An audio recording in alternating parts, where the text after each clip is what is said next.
Do you hate throwing away perfectly good plastic bottles? Well, so do I. Hi, I'm Ben, and in this video I'm going to share with you 10 ingenious ideas for transforming these from unwanted waste into a treasured resource for your garden.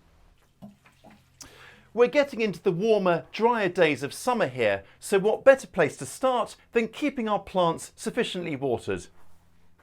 Start by cutting off the bottom of a plastic bottle, then poke or drill holes into either the cap or neck of the bottle.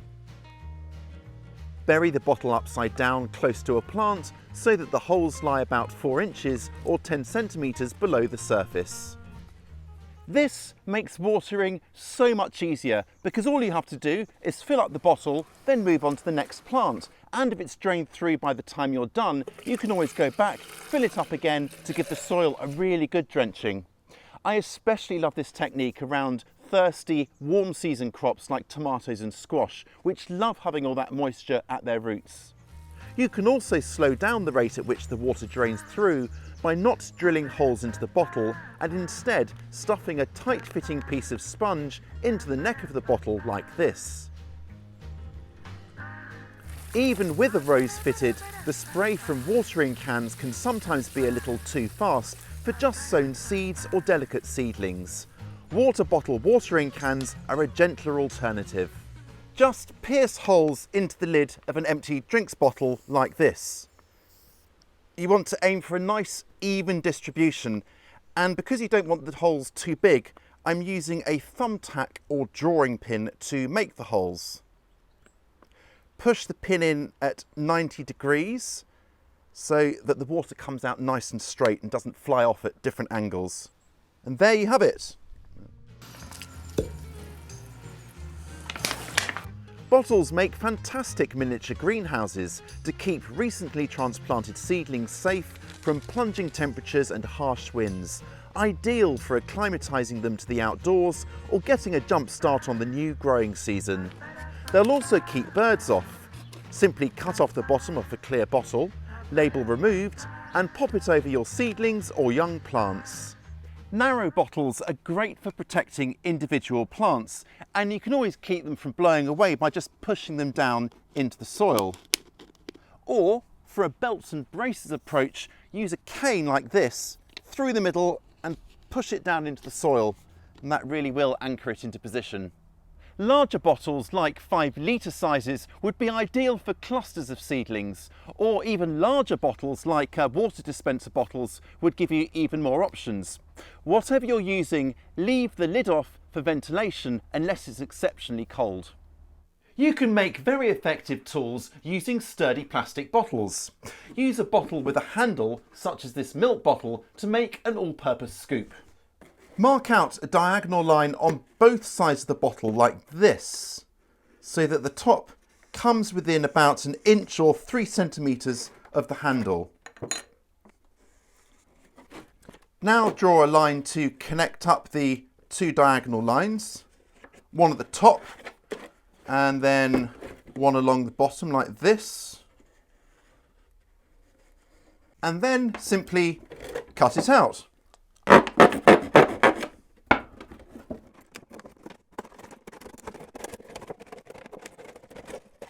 And there you have your scoop.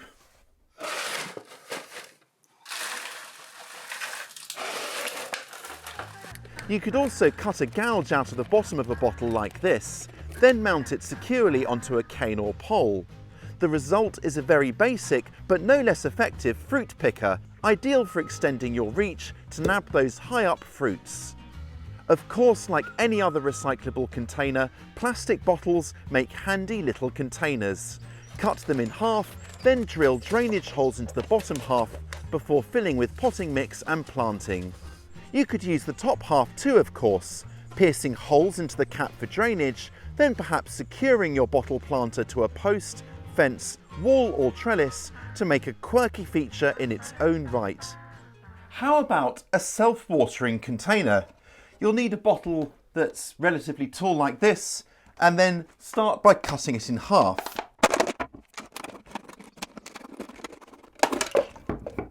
There we go.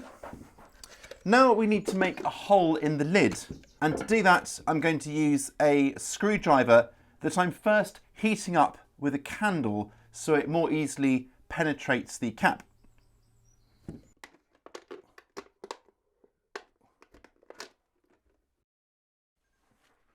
Next, we need some sort of wick. Cotton is best for this, and you can use a piece of cotton rope or string, or an old cotton t-shirt, for example. I'm using an old sock, and I'm going to cut it into a length that I can feed into the top part and that will dangle down into the bottom of the pot, as you'll see in a moment.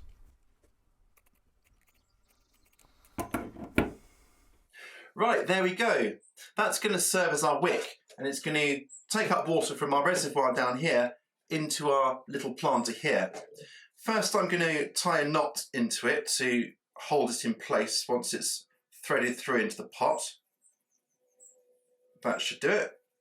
And now I've got to thread it through so it dangles down.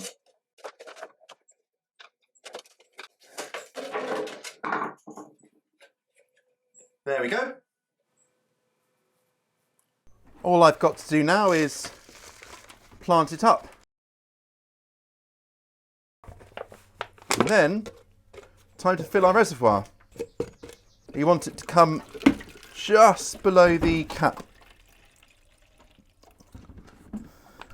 Be sure to top up the reservoir from time to time, and the cotton wick will keep the potting mix above consistently damp and your plant happy.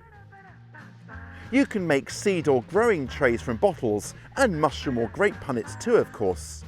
Either cut them right down like this to make a shallow tray, not forgetting to pierce those all-important drainage holes into the bottom, or slice open a 2-litre drinks bottle vertically like this, again piercing holes along the bottom.